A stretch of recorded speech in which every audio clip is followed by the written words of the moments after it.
tiba saatnya kita akan mendengarkan kebenaran firman Tuhan yang akan disampaikan oleh Evangelis Nausin. Namun sebelum itu, jemaat Tuhan silakan berdiri. Kita menyanyikan suatu pujian yang mengatakan, selidiki aku.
Kita berdoa.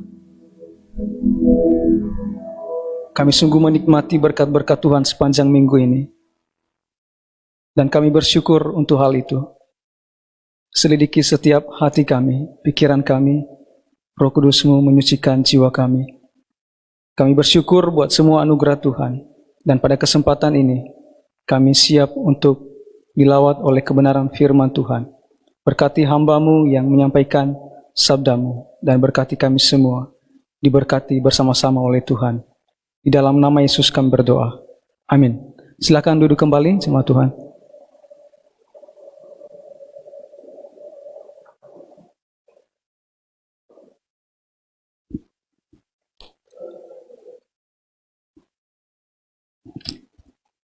Shalom.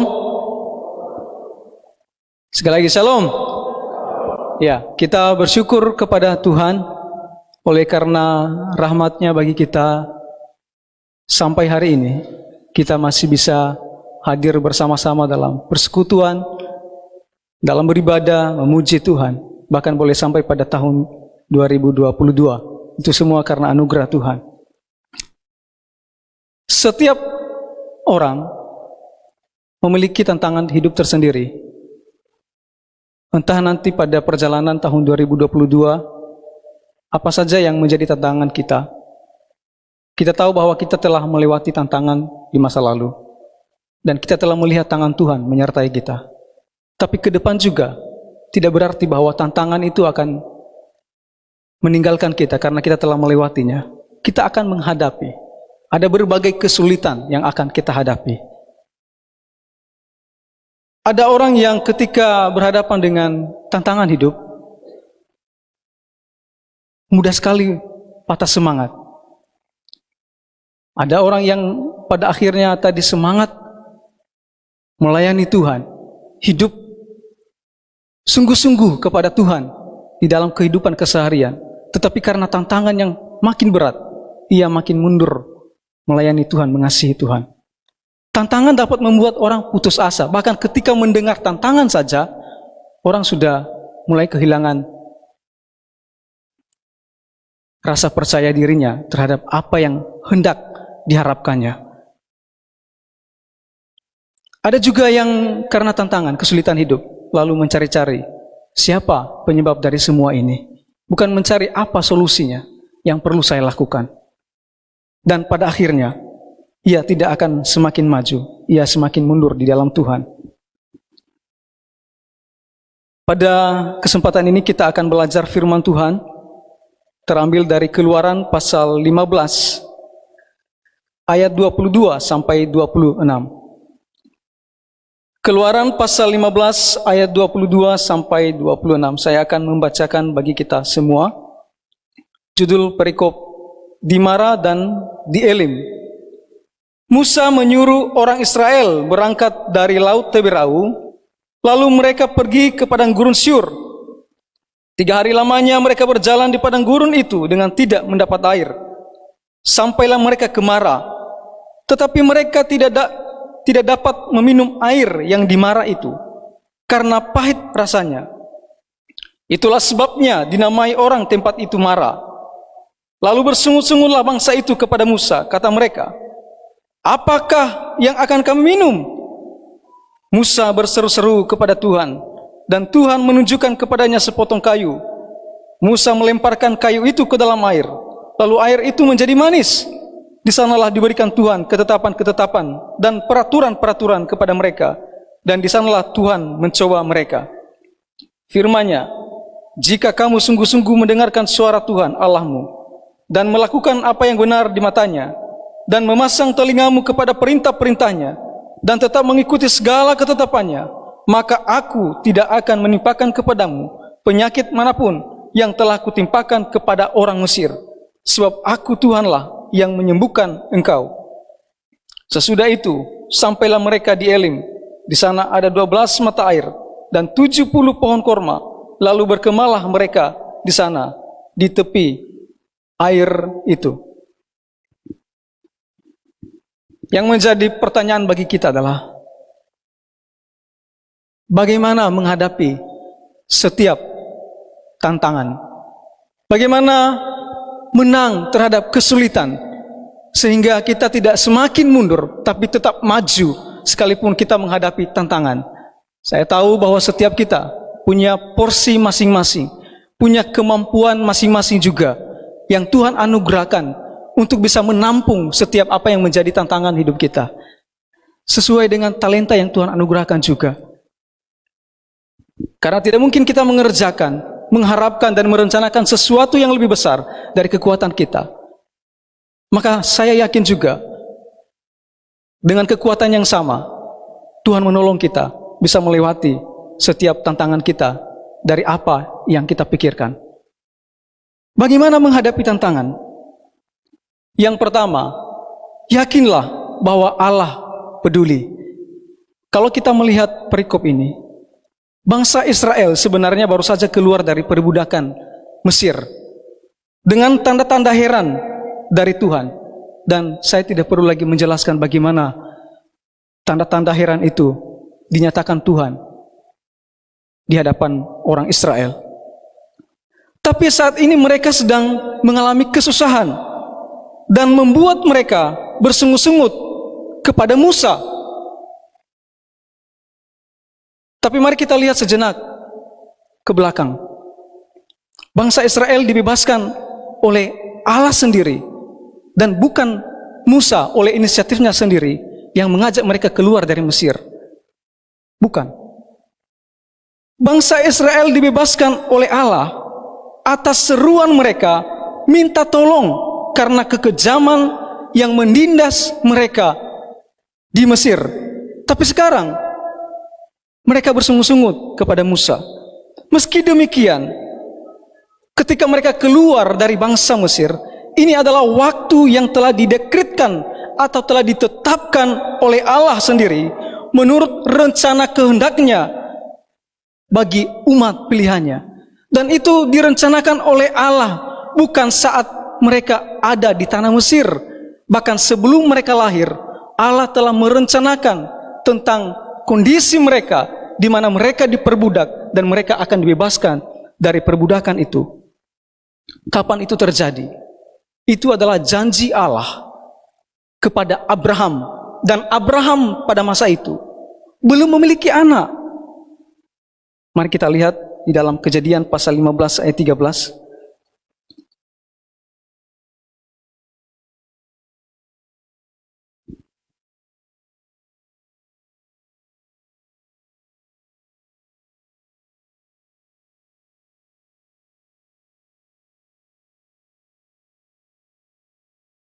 Saya akan membacakan kepada kita. Ini janji Tuhan kepada Abraham.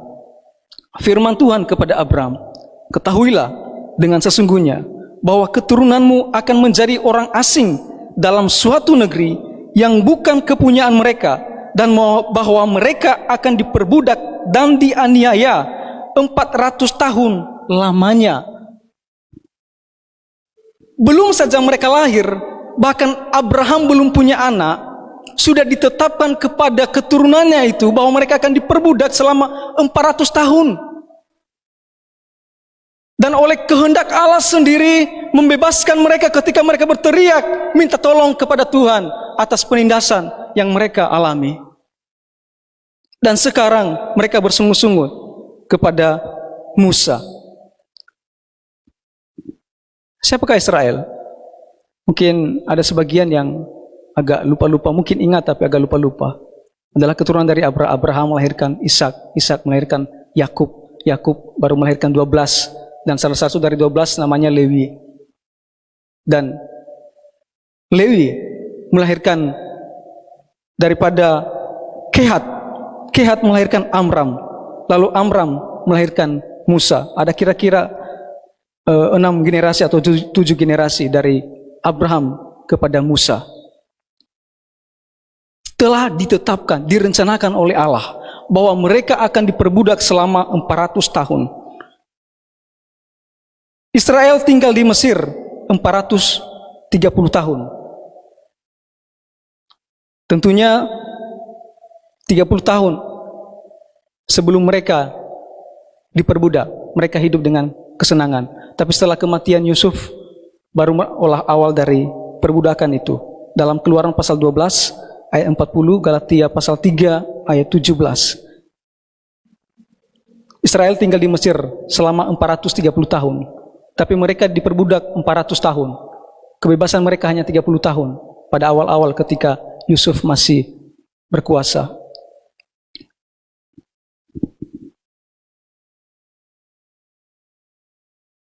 Di sini kita melihat bahwa tidak ada kondisi yang tiba-tiba mengejutkan Allah. Sekalipun Allah telah menetapkan segala sesuatu, namun manusia tetap bertanggung jawab kepada Tuhan atas tindakan-tindakan yang diperbuatnya. Karena perbuatannya itu lahir dari kehendak manusia itu sendiri, dari kebebasan manusia itu sendiri. Bangsa Israel minta tolong kepada Tuhan dan Allah peduli terhadap kondisi mereka.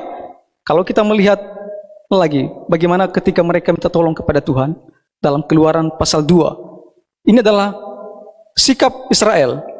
Walaupun ini adalah dalam ketetapan Tuhan, tapi atas seruan Israel sendiri untuk minta tolong dan Allah peduli kepada mereka. Keluaran pasal 2 ayat 23 sampai 25.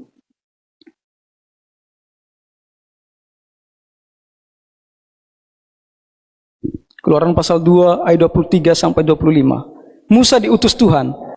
Lama sesudah itu matilah Raja Mesir. Tetapi orang Israel masih mengeluh karena perbudakan.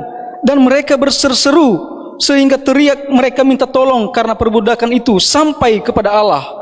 Allah mendengar mereka mengerang.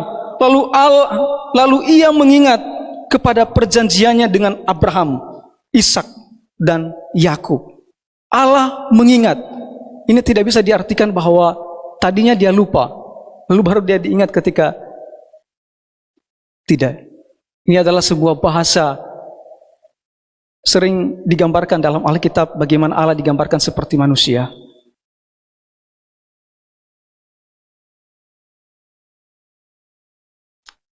Bangsa Israel minta tolong dan Allah peduli terhadap kondisi mereka.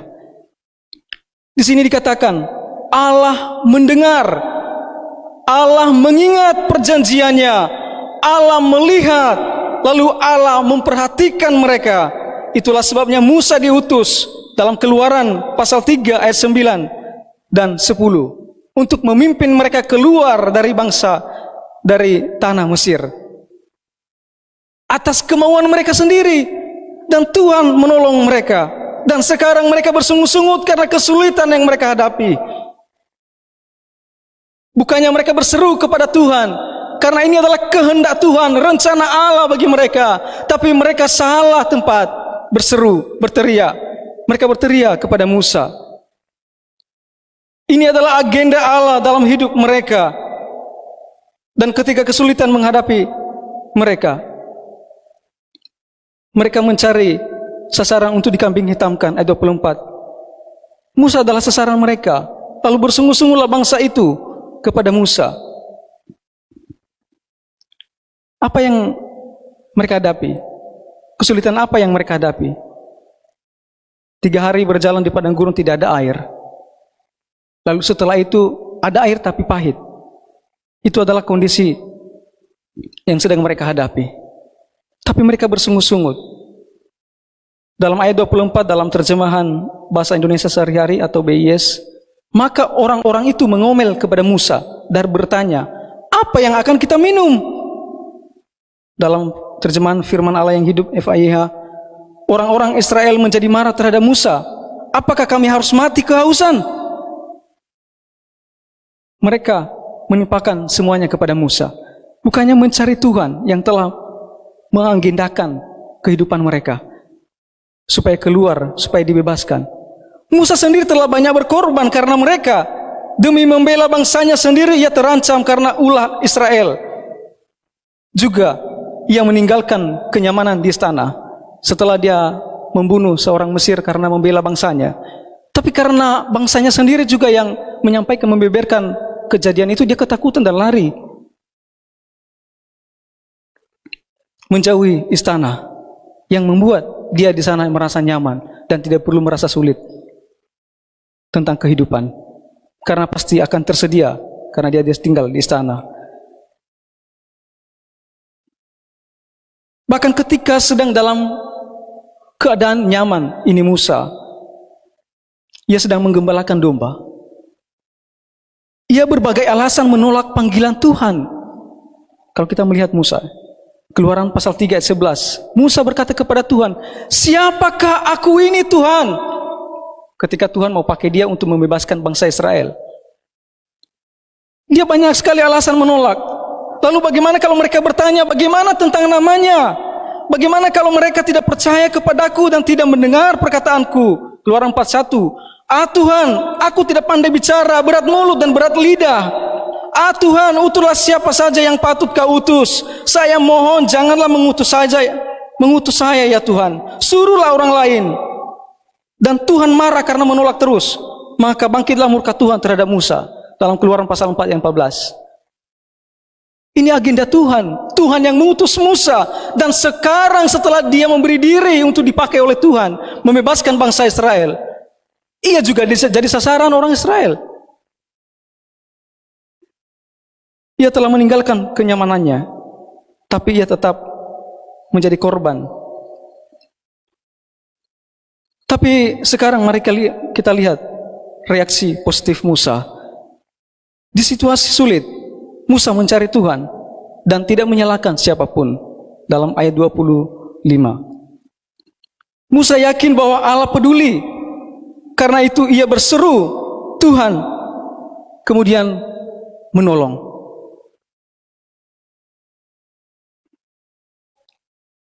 Barangkali kita sedang menghadapi pergumulan hidup saat ini. Saya tidak tahu setiap kita apa yang kita hadapi. Atau mungkin ke depan. Yakinlah bahwa Allah peduli. Mungkin rasanya berat. Tapi daripada menghabiskan energi mencari-cari siapa yang perlu disalahkan karena kondisi saat ini, lebih baik mencari Tuhan.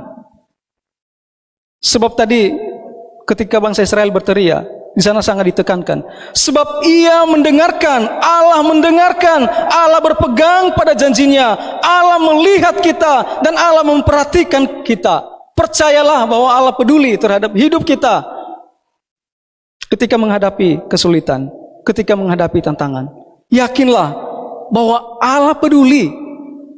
Dan tidak ada kondisi yang mengagetkan dia, karena ketika kita tiba-tiba tersandung atau segala macam, Allah peduli, Allah melihat, Allah memperhatikan, dan Allah mengingat janjinya atas hidup kita. Terlebih sebagai orang-orang yang dipilih secara personal, secara pribadi, mengenal Kristus. Allah memelihara kita, umat pilihannya. Yang kedua, bukan saja Allah kita peduli terhadap kita, yakinlah bahwa Allah berkuasa. Tapi sebenarnya bangsa Israel itu sendiri sebenarnya belum lama menyaksikan berbagai kuasa Tuhan, ya, yang begitu heran dan menakjubkan, ya. Berbagai tulah dari pasal sebelumnya, pasal 7 sampai 11, sebagai tanda kekuasaan Tuhan, bahwa apapun yang dikehendakinya dapat terlaksana, tidak ada yang dapat menghalanginya. Sekuat apapun manusia menghambatnya, tidak ada yang bisa menghalangi kalau Tuhan sudah menghendaki. Belum lama menyaksikan bagaimana Tuhan mengantar mereka melewati laut Teberau dalam ayat 22 dalam pasal yang sama. Dan atas dasar itu mereka bernyanyi bagi Tuhan. Orang-orang Israel ini sebelum kondisi yang sulit itu, mereka bernyanyi bagi Tuhan. Mungkin mereka bersuka cita. Oh Tuhan luar biasa, ajaib, penuh dengan kuasa, tidak ada yang seperti Tuhan. Adalah puji-pujian yang sangat indah, diagungkan, digaungkan kepada Tuhan. Tapi hanya dalam waktu yang singkat, pujian berbalik menjadi sebuah sungutan. Barusan mereka mengalami kuasa Tuhan. Tapi hanya dalam waktu yang singkat mungkin, dalam 3 hari saja, mereka sudah lupa apa yang Tuhan kerjakan. Mereka langsung melihat betapa ajaibnya Tuhan.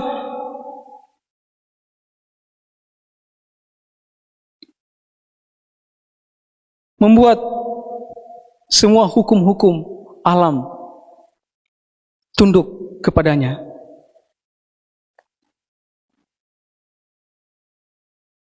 Ayat 25, Musa berseru-seru kepada Tuhan, dan Tuhan menunjukkan kepadanya sepotong kayu. Musa melemparkan kayu itu ke dalam air, lalu air itu menjadi manis. Di sanalah diberikan Tuhan ketetapan-ketetapan dan peraturan-peraturan kepada mereka, dan di sanalah Tuhan mencoba mereka. Ketika mereka melampiaskan kemarahan mereka kepada Musa, justru Musa datang kepada Tuhan. Semestinya manusiawi kalau reaksinya juga akan, gara-gara kamu saya jadi begini. Kalau seandainya kamu tidak teriak sama Tuhan, mungkin saya juga tidak akan datang ke sini. Saya sudah nyaman dalam kehidupan saya. Saya sudah menjauhi kalian. Tapi sekarang,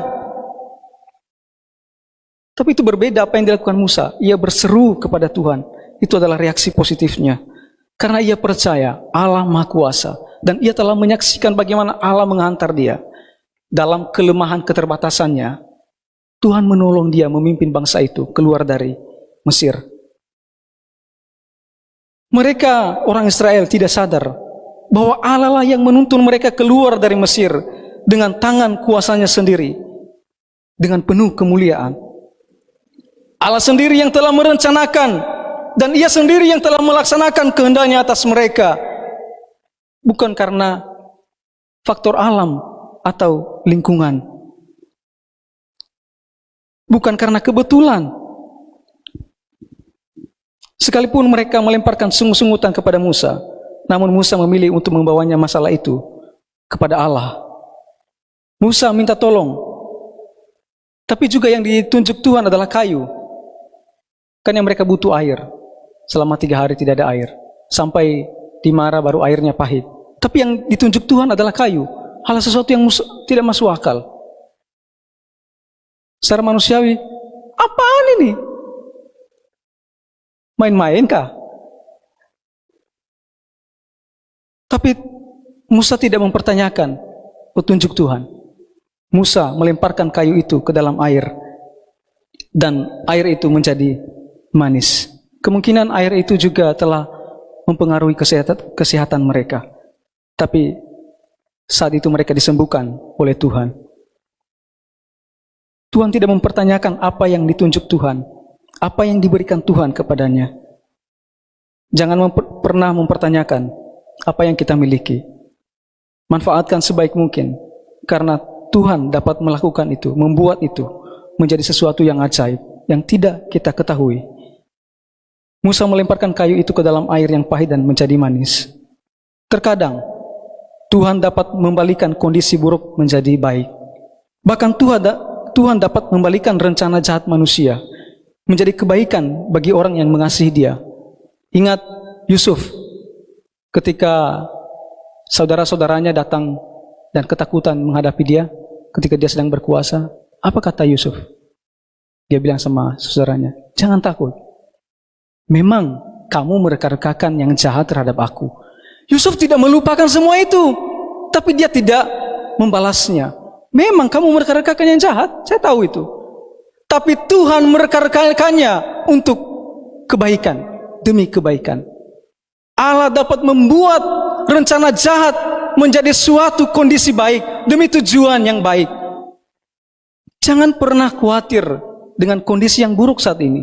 Allah dapat membalikkan kondisi yang buruk menjadi kondisi yang baik. Tidak ada yang mustahil bagi Tuhan. Ini juga tema kita waktu Natal. Bagi Allah tidak ada yang mustahil. Kalau Ia sudah menghendaki, tidak ada yang mustahil bagi Tuhan. Allah Maha Kuasa, dan tidak ada yang tidak mungkin, yang tidak bisa Ia perbuat. Kerjakanlah apa yang Tuhan berikan bagi kita. Kerjakanlah apa yang menjadi bagian kita, dan Tuhan akan mengerjakan apa yang menjadi bagiannya. Ada seorang anak yang merengek-rengek, menangis kepada orang tuanya karena mobil-mobilannya yang dengan menggunakan remote tidak bisa jalan. Lalu dia menangis, minta tolong sama orang tuanya, sama bapaknya. Pak, minta tolong, mobil-mobilan saya nggak bisa nyala, nggak bisa jalan lagi. Lalu ketika bapaknya sedang memperbaiki mobil-mobilan itu, dia marah-marah sama bapaknya. Pak, bukan begitu Pak, ini, begini. Karena dia rewel, lalu bapaknya kasih itu mobil sama dia. Ayo kerjakan saja, daripada bikin pusing saja. Lalu dia ambil mobilnya itu, lalu dia kerjakan lagi, dia kerjakan. Tapi nggak jadi. Lalu dia menangis habis-habisan. Dan setelah dia nggak bisa, dia menyerah lalu datang kepada bapaknya. Pak, tolong kerjakan. Bapaknya bilang, saya mau kerjakan, tapi kau diam. Jangan kau ajarin saya. Lalu bapaknya kerjakan mobil-mobilan itu. Dan ternyata yang keliru hanya pemasangan baterai dan jadilah mobilnya itu. Terkadang kita menggurui Tuhan, semestinya seperti ini karena kita melihat kondisi kita. Mestinya begini Tuhan, ini kemampuan saya Tuhan, lalu kenapa begini, bagaimana saya bisa seperti itu? Dalam Yesaya pasal 30 ayat 17.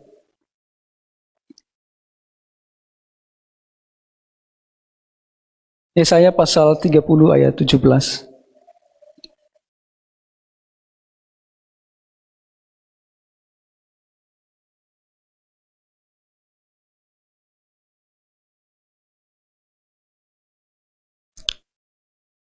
Ya, kemungkinan saya salah menulis ayatnya.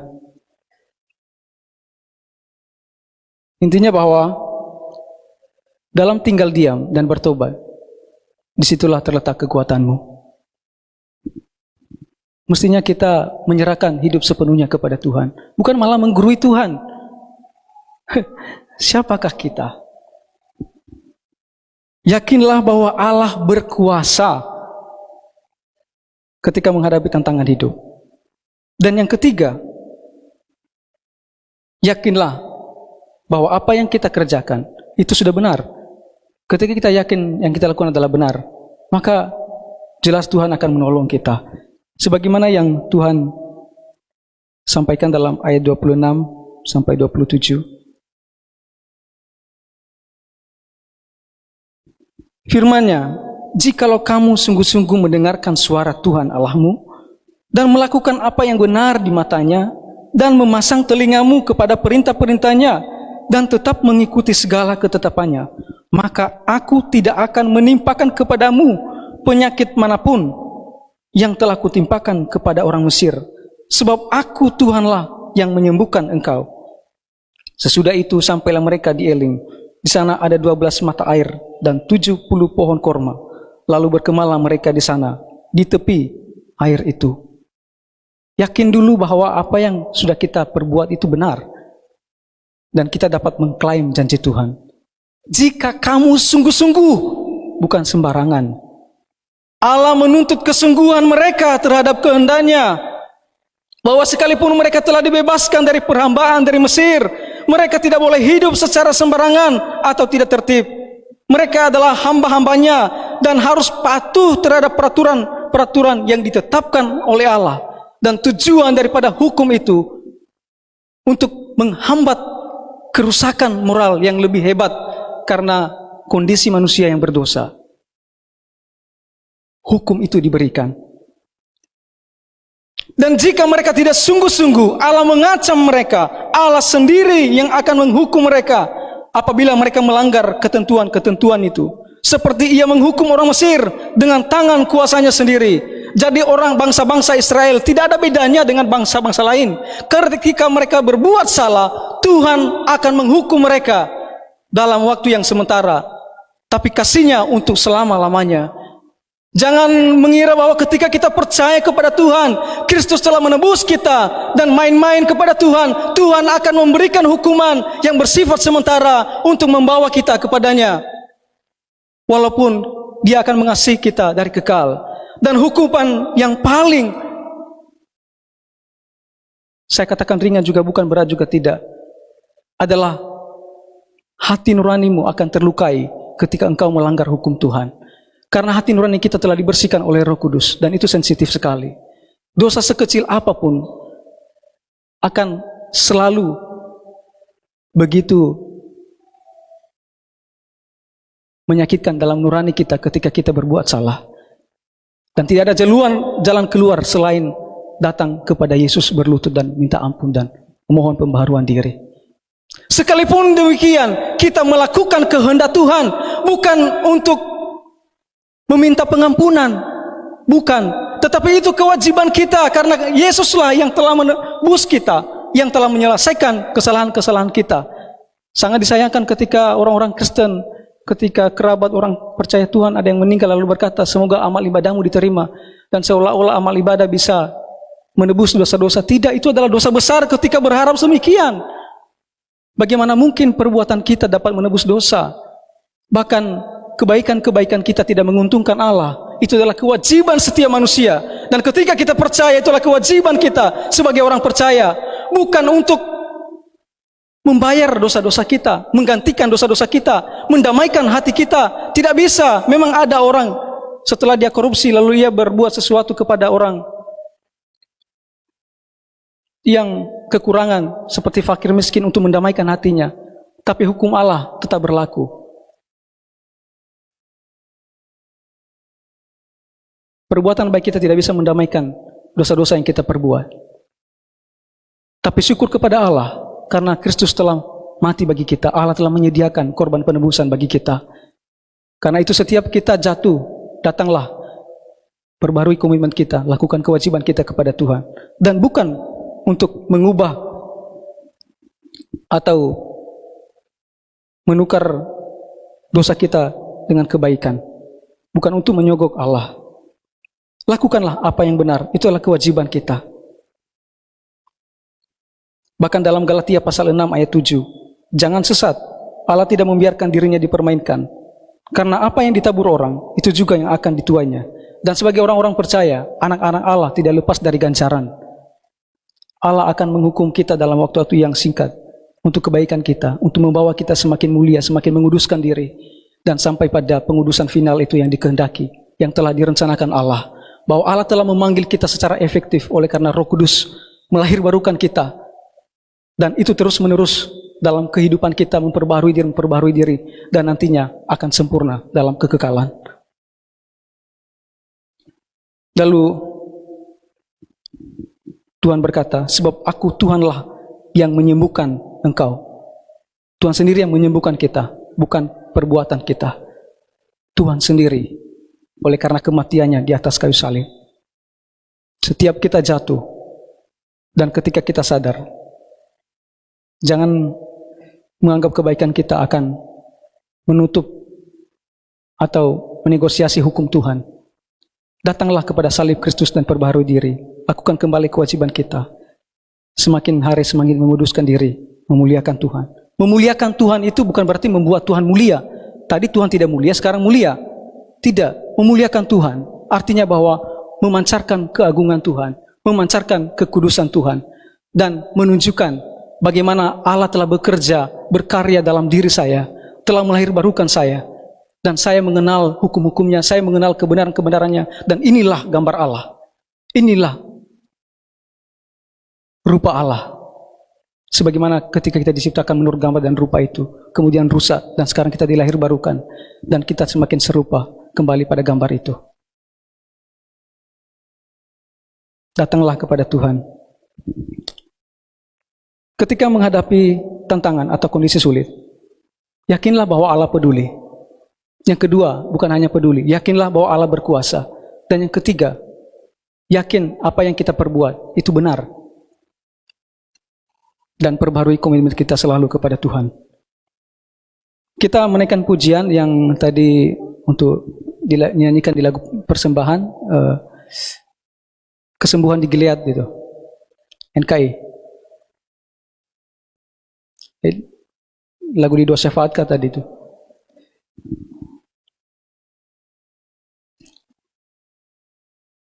Saya undang kita bangkit berdiri.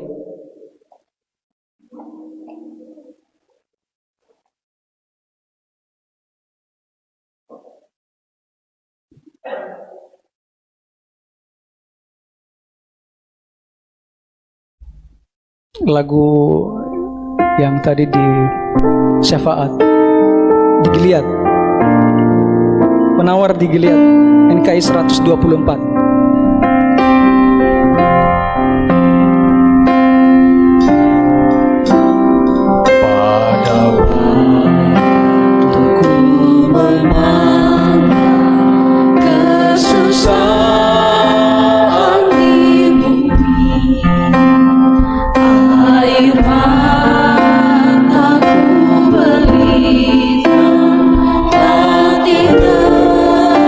Ramah sedih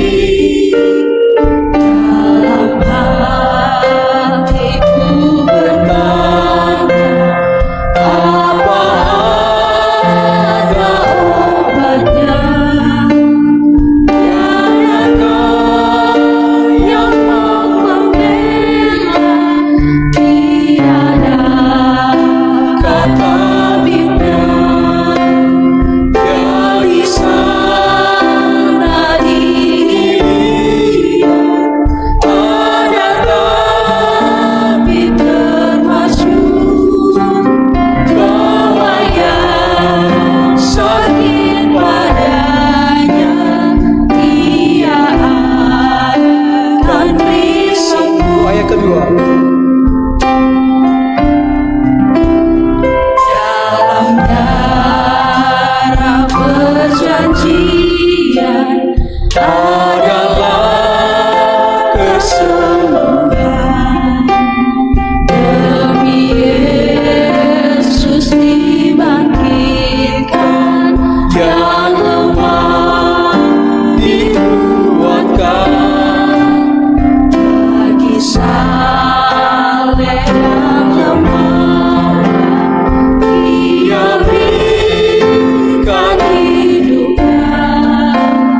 Ada obat dilihat oleh tabib yang esa. Jadi sana di ada tabib termasyhur, bawa yang sakit padanya, Dia akan beri sembuh. Baik, ketiga. Mau kau coba tabib itu, turutlah sabdanya, baiklah kau ikut, berserah di tangannya.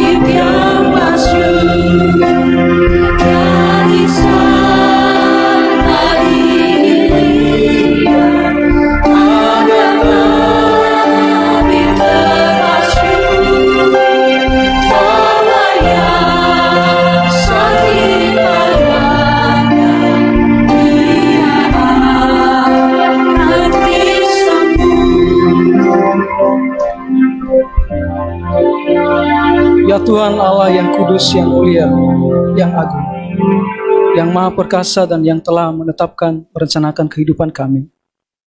Tuhan, tolonglah kami. Kami yakin bahwa Allah selalu peduli dalam hidup kami. Kami yakin bahwa Allah yang telah merencanakan kehidupan kami, Allah yang penuh kuasa, yang memegang kami dengan tangan-Mu. Dan juga tolonglah kami oleh Roh Kudus-Mu, sehingga kami selalu hidup dalam kasih kepada Tuhan, melakukan kehendak-Mu, perintah-perintah-Mu. Dalam nama Yesus kami berdoa. Amin.